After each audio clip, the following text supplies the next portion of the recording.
I am Jill Weber, and welcome to Girls Night In Online. So tonight I'm going to talk about ancient world modern wines, and I am both an archaeologist and a restaurateur. And so that is partly why I'm talking about ancient world's modern wines. So I work in a part of the world that has the earliest wine production. I've spent most of my career working in Syria.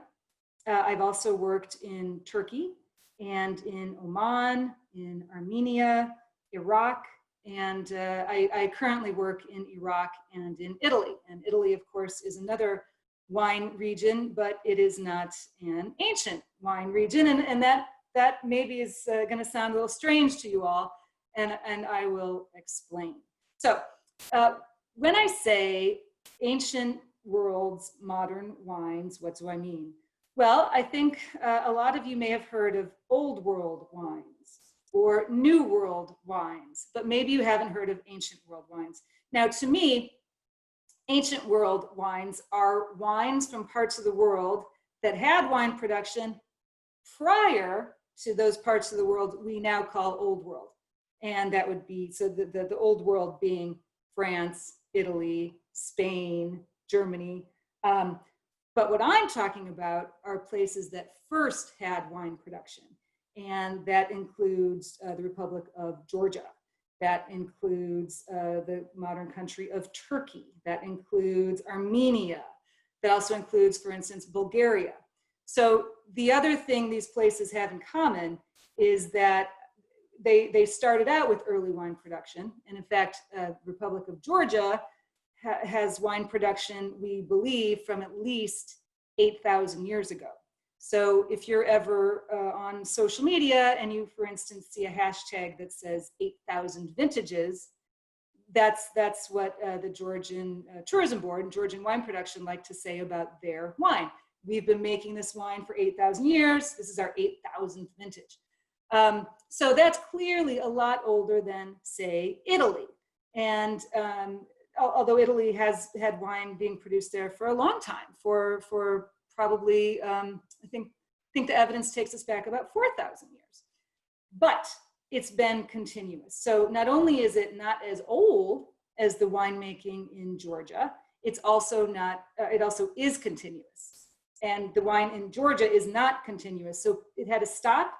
So it was anciently produced, and then because of civil war, strife, different geopolitical formations, economic concerns, for various reasons, certain parts of the world stopped making wine.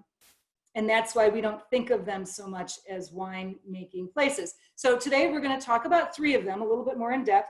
And we're going to talk about, in this order, we're going to talk about Georgia. And these are all written on in the chat. But we're going to talk about Georgia and Georgian wine. And so this is the first wine we're going to drink, and I'll introduce it when we get to it, but Georgia first. And then we're going to move on to Turkey. And this is the wine we're going to drink from Turkey. And then we're going to finish with Lebanon. And this is the wine we're going to drink from Lebanon. And the three wines that I just showed you also kind of typify, I think, this ancient world's modern wines, because the wine I just showed you from Georgia that we're going to start with is made in an old style, an ancient technique. And then we move into Turkey, and that wine is made with more of a modern style and in modern ways. And then we move to Lebanon, and that particular wine is made in an ancient technique with modern grapes in a very modern style. So it kind of has everything together in something that I think of as a mishmash of modern. And I think not everybody thinks of those sorts of trendy wine styles when you think of the modern Middle East, but maybe this Lebanese wine will change your mind. Okay, Georgia. I'm going to pull this one up, I'm going to pour some, and then I'm going to talk about it, and I'm going to talk about Georgia. I don't know if any of you have been to Georgia. It's a beautiful country. So we are starting with this wine from Shalari Cellars, And the wine grape you can see here is called Mitzvani. So that's the name of the grape. And this wine, let me see if I can hold up my glass. If you can see that color, it looks a little bit orange. So you may have heard of orange wines. This is actually, the Georgians call them amber wines, but it's basically the same technique in that an orange wine or an amber wine is wine that has extended skin contact. So this is actually white grape. And the reason it gets its color is that all wines, whether white, red, whatever they get their color from the skin. It's just that certain grapes have more coloring in their skins. And so what we think of as red grapes have more color in the skin. What we think of as white grapes have less color in the skin. But regardless, when you ferment the wine on the skins, then the juice takes some of the color. So this is made that way, but it's also made in a very, very specific way. And what it's in a way called, it's made in Qvevri, and that's Qvevri. So this is a very ancient method. And what a Qvevri is a big, basically amphora. I'm going to call it an amphora because it has that kind of a shape, right? So a wide mouth, it kind of comes down and tapers at the bottom. Now, in the Georgian case, these are put underground. And so and they're big, they can be up to like 2,000 liters. So they're very, very large. But what happens is that these Qvevri, these vessels, are underground, and then the grapes are put in, and then the fermentation starts, and they do a couple of winemaking things called punch down, which just kind of helps kind of reduce the heat, and it gets things moving around, and it just, but anyway, then the grapes with the skins and sometimes the stems are left underground for 6 months. And so 6 months later, when the juice is on the skins this long, you come up with a color like this. So they think that this was actually the type of production that was started 8,000 years ago. And it's not exactly from the earliest wine found in Georgia. So there's a site called Shalaveri. And Shalaveri is about, I'm going to say 45 minutes outside of the capital of Tbilisi, Tbilisi being the capital of the Republic of Georgia. And this region, which is just south of the Caucasus Mountains, just south of Russia, in fact, one of the nearest Russian cities is Sochi. And if you travel downward from Tbilisi, you get to this site, and they have found there vessels that have applied grapes on the outside. They have found bits of the vessels that they've studied chemically, and there are traces of what is a fermented grape substance. And they have a couple other reasons to suggest that wine was actually produced there. There's another site in the vicinity, for instance, that has evidence for domesticated grape seeds. And you know, that's an important part of wine production, because the wild grape and the domestic grape are different. The wild grape, the domestic grape fertilizes itself. And so that's a very important thing to have in order to have these grapes. So I'm going to taste this and let you know how it tastes. I'm going to stop talking about history for just 1 minute, even though history is one of my favorite subjects. And please, questions at any time.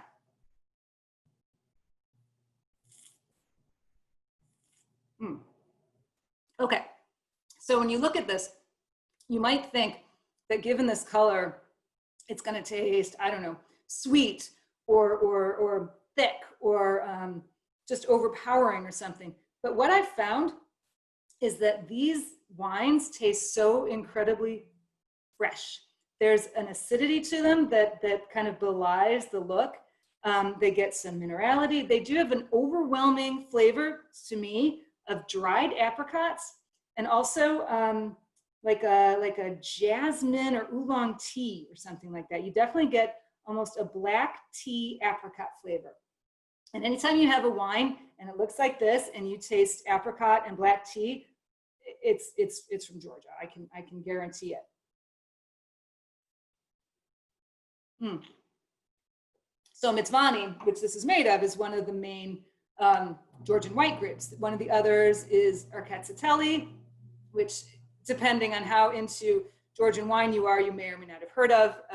Chinori, Kisi, these are all grape names that I think are less common. But one of the other reasons we think that wine production started in this part of the world, in the Caucasus region, is because all of the incredible numbers of grapes that are found in Georgia, in Turkey, in Armenia, that we don't have anywhere else. There are far more grapes, different types of grapes in those regions than there are in other parts of the world. And that tells you something about the domestication of the grape, that tells you about how long it's been domesticated, how it was, whether it was brought in by a trade or something like that, or whether it was autochthonous. And in this case, it does seem to be autochthonous.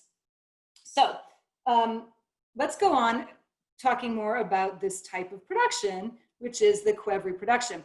So I said that we have evidence in Georgia, but what we don't have is the actual Qvevri. So we don't have the actual vessel that goes underground dating from 8000 BC. So I had mentioned that there were vessels that have applied grapes on them, and when something has an applied decoration, it's possible, but it's less likely that it was underground. It's more likely that it was visible. So it's more likely that what those vessels are perhaps serving vessels. So then why would I say there is Qvevri production that early? Well, the next time we find like an actual huge big production facility is in Armenia, dating to 4200 BC, I want to say, in a cave called Areni 1. And by the way, this cave also had the world's earliest leather sandal preserved. It's really cool. Really, if you look it up, Areni, ARENI-1, Areni 1. So anyway, in this cave, so remember now, this is 2,000 years later than the earliest current evidence from Georgia. There was a whole production facility, and they had Qvevri in essence, and they had grape presses. So what are really like stones with rolling areas, and then a like a channel where the wine would come out. They had multiple ones of these in a room. It was really a facility, multiple wine presses, multiple Qvevri, and then such things as grape pits and whatnot. So it really is clearly an area that had wine production, and that's only 2,000 years later. So for a very well-formed wine facility, you have to think that wasn't new. This wasn't a new thing. This had a history, and they've suddenly scaled up. So it's almost like an industrialization of a type of production, of a technique that people might have done in their houses, or in a temple, or in an administrative sector, or some sort of thing like that. Okay. But, and also just, we don't have any Armenian wine today, but it's also delicious. I'm such a fan of these wines, I can't even tell you. Okay, so this is your Georgian wine. Let me show you one more time.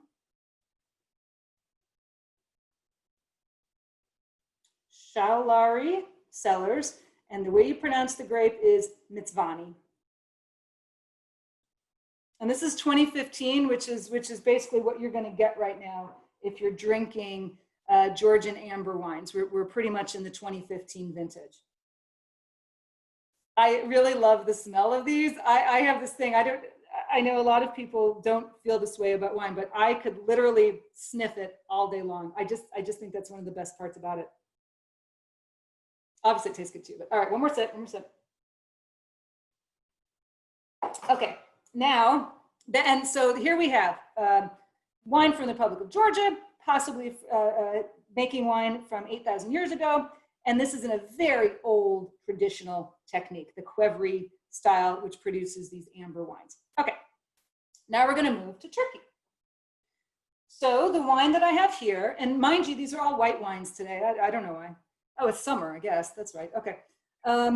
So this one, and this is Turasan, is the name of the winery, and the grape we're drinking here is Emir. This is the Emir grape white wine. This is from the Cappadocia area, which anybody who's been to Turkey would possibly has been here, and there are a lot of underground dwellings, and this was an area of kind of these carved stone areas where they had very early Christianity and troglodytes, and it's just a really interesting place, sort of by Kayseri and Malatya are the two nearest cities to there. It's also fairly near, if you've ever heard of the site called Çatalhöyük. It's not that far away from there.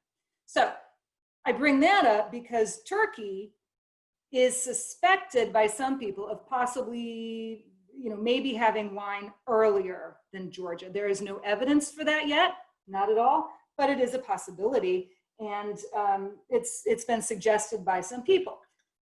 Partly that's because in Turkey, there's been a lot more archaeological work done, they found more, basically, and they found some pretty complex sites and pretty complex things that date to 10,000 BC and 12,000 BC. And so there's this understanding that maybe, maybe working around Turkey's a huge country, working around the country more, we'll find more evidence. It's so close to this region of Georgia. Maybe we'll find some earlier evidence there. But for the time being, the earliest evidence from Turkey is much later. I want to say 5,000 BC. So I'm sorry, 5,000 years ago, 3,000 BC. We need to talk about it in text from 2,500 BC, so we know it was there. We just don't have the early evidence. Okay, so notice the color on this one, and I'll hold up next to my Georgian. Color is much different. This is not an orange wine. This is a typical white wine. If it has any skin contact at all, it's light.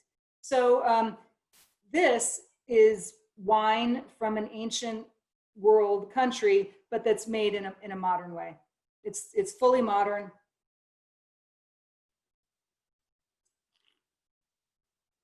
It's delicious, but it's a style that you would know just from drinking white wine every day. So this grape, the Amir grape, it's got some floral notes to it. It's a little more, I'm going to say it's a little more like Viognier, for instance, than it is to Chardonnay. Although with a little bit of flower in it, it's more like maybe Muscat. It doesn't quite get to like a Gewürztraminer, but it's got a little bit of, it's got some interest to it, and it's got some difference. And one thing I always tell people is when I taste wines from these regions that are maybe, amongst the original for grape domestication and wine production, they say, do they taste different? Yes, they really do. I find these taste so wild. Like I get wild notes out of them. And you may say, what the heck do you mean by that? It is a feeling. It's like they almost taste slightly less tame. They're slightly more, not crude in any way, shape, or form, but they're complex, and they just have a je ne sais quoi. I wish I could come up with a word. They taste wild. That's what I think. They taste wild. So this one, like I said, made in a perfectly traditional way. And we didn't really talk about, when we talked about Georgia, I had mentioned that I refer to it as an ancient world wine because its wine production goes back long before. But it's important to remember that the reason it's not an old world wine, in part, is because it had an incredible economic and social and political upheaval being part of the USSR. So, the Soviets really controlled and dictated how wine was managed and created and produced, who got to do it, what it tasted like, where it went, etc. And so, and that was the big upheaval there, because wine was produced, for a long, long time. I mean, on and off, wine was produced in Georgia. Well, it's always been produced, but it was exported through the 18th century. But it really suffered and struggled during this period of Soviet intervention. And it's now coming out of that, and they're kind of going back to their roots. Now, Turkey has a little bit of a different history, and there's always been wine production in Turkey, but it was involved also in many different geopolitical arenas and had much civil strife. Currently, it's more of a Muslim country, although that doesn't doesn't really affect the wine production at the moment. But you know, in the 1920s, when Ataturk was the ruler, they had wine then. So it's just that it's never, you know, frankly, since the Eastern Roman Empire, it's been outside of the Western world, and our notions of Old World, New World wine production are based very strongly upon the written histories of, for instance, the Roman Empire and the West. And so this kind of put it outside of that world. So that's why Turkey is an ancient world, not a modern world. And I am getting a question about what kind of food to pair with each wine. Very good question, and I always forget to answer that because I'm so busy talking and drinking. So in the case of the Georgian wine, I really liked to, when I was in Georgia, I really recommend everybody go there, frankly. Everything they had, I liked the wine with. So, and they eat a lot of, for instance, pork skewers. So barbecue pork, delicious. They do a lot of vegetables with spinach and walnuts and tons of tarragon and basil. This is delicious with all those foods. So this can be your salad wine. This can be your whole meal wine, because you can start with your salad, go to a meat. I'm not a big dessert person, so I'm sure it tastes good with, frankly, it would be good with like a baklava or something with nuts. And that's one of the things, this is very nutty. And so it would be very, very, very good with nuts. I'll take another sip. Okay, so then back to the Turkish. This would be very good with any kind of meze, for instance. So if you like hummus or baba ganoush, or again with salads. I guess I've got salad on the brain right now. And then also Turkey is very big with kebabs, and this would be delicious with that. I would have this with any fish I was eating, especially, yeah, I think it'd be really good with a salmon. It's just got such a pleasant nose. It really adds, think of anything you might put a slightly floral, like maybe well, tarragon, frankly. Anything you'd put tarragon on, I think this wine would be good with. This is the Turkish wine now. Forgive me, it's so good. I just love to drink these wines. Okay, but I do want to move on to the Lebanese wine.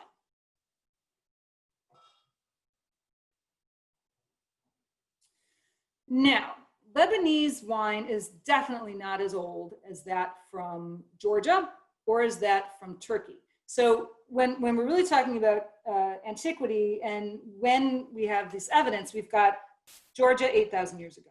We've got Armenia 6,000 years ago. We've got Iran 5,200 years ago. And then from there, it kind of gets a little dodgy of, you know, lots of places at 4,000, lots of places at 3,000. Lebanon, we know, had wine in the Bekaa Valley, which is where this is from. The Bekaa Valley in Lebanon is not too far from Damascus. This is where grapes, and actually it's the breadbasket of Lebanon, but it's where grapes have been grown for ages. And back in, and I'm sorry, I forget if it was 62 or 64 BC, when Pompey, the Roman ally of Caesar, went and conquered Syria, which included Lebanon. They already were taking away grains and likely grapes. And then later, the temple of Bacchus was built, and that was built in the first century AD, so a little bit later than when Pompey actually conquered the area. And so this winery, which is called Couvent Rouge, which actually means red convent in French, has taken this as their label. This is also the name. There's a cooperative called the Heliopolis Cooperative in Heliopolis, City of the Sun, which is what the Bekaa was called prior to the Latin, to the Italian takeover. Anyway, what I want to tell you about this is like I said, long history of wine production, but their modern wine production is very, very, very, very, very French-based. And part of that is, so I just said the name Couvent Rouge, red convent.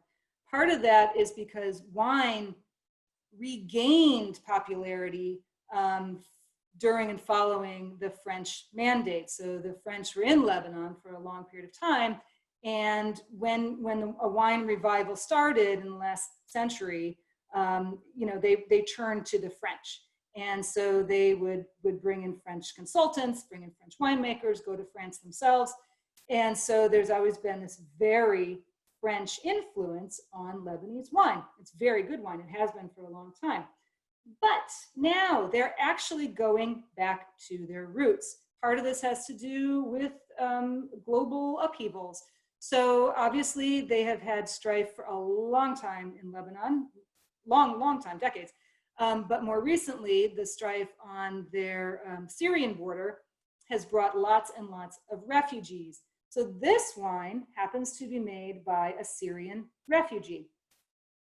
This is called, so it's interesting to me in so many ways, and I'm gonna pour it for you because it's so fun.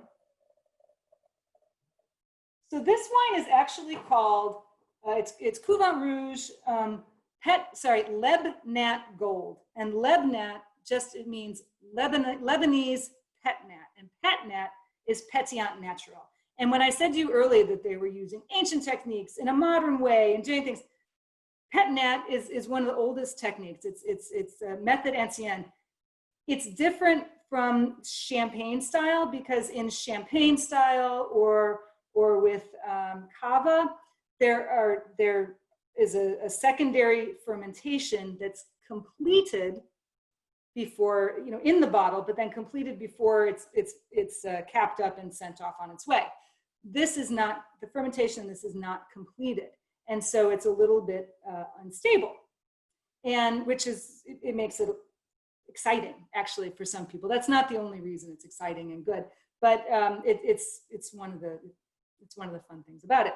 This is actually made with the Viognier grape, another French connection, but very much in this new, very popular, new old trendy style, but by a Syrian refugee. So I'm going to taste it because I love it.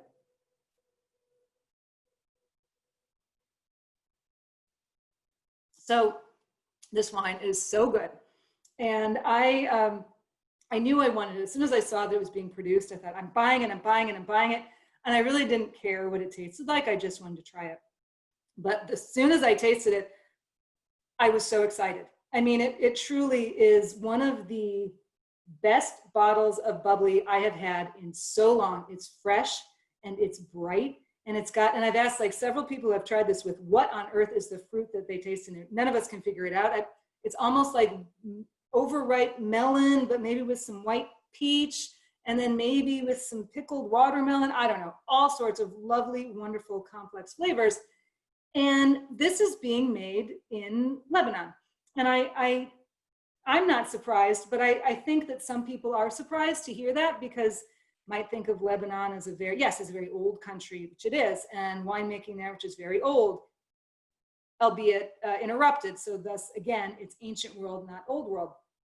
But it's changing again. It's really picking up on new trends.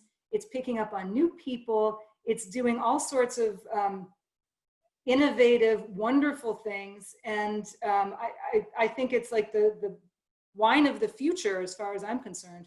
I would recommend any of these to anyone. I had this with oysters the other night. That was delicious. I would say literally anything you would have a champagne with, or a cava. It's not as sweet, doesn't have the same amount of sugar as a Prosecco. So it can go with with more things, even like oysters. I prefer something like this with oysters than I would prefer Prosecco with oysters. So yeah, it's really, it's one of my favorite wines right now. I have drank more bottles of this in the last month than anything else I've drunk. And I'm going to take another taste.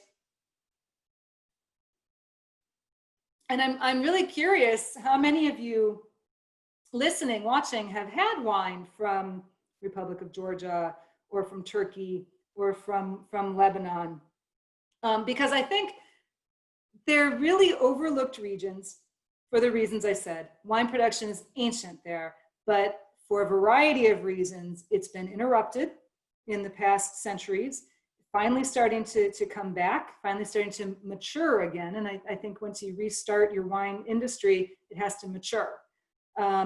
It's in that sense a little bit like Pennsylvania, for those of you who are in PA. Great wine being made here, really, really good. But the history of it just isn't as long as some places. And so whereas there are fantastic winemakers, there's some who are just starting.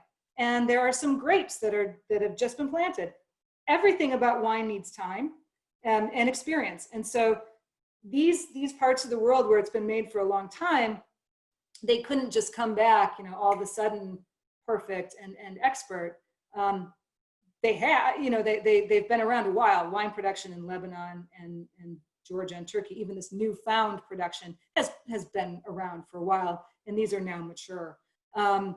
I think though that it's so worth going out and seeking these wines because they just give you a little different perspective.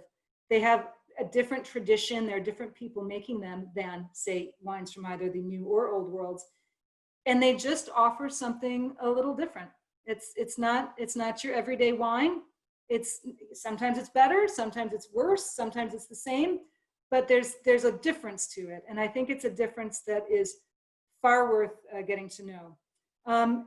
And I'm getting asked, are these available in stores? Well, depending on where you are, and I'm going to assume that is a question for Pennsylvania, because just for those of you not in Pennsylvania, wine is much easier to come by.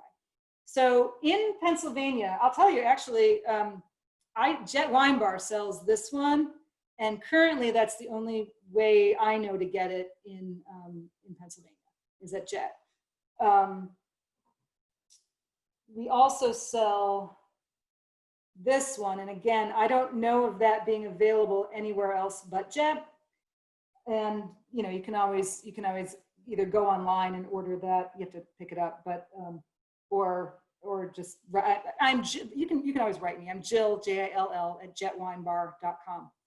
This particular one I bought from DC, so I had to get this online. So this one is definitely not available anywhere in Pennsylvania. And again, those of you who don't know, it's just really darn hard to get wine in PA, and it's sad. it's sometimes sad. Fortunately, I have my ways, and I have contacts that I can get stuff from, and but I can always help. If anybody has a question about where to get something, I'm more than happy to help, because I love these wines, and honestly, whether I sell them to you or somebody else does, or somebody gives them to you, I just want you to try them. I think they're wonderful, and I think I think the history of wine is so interesting, and it cannot be discussed. Period. It cannot be discussed unless you go back to these areas around the Caucasus and then throughout the Middle East.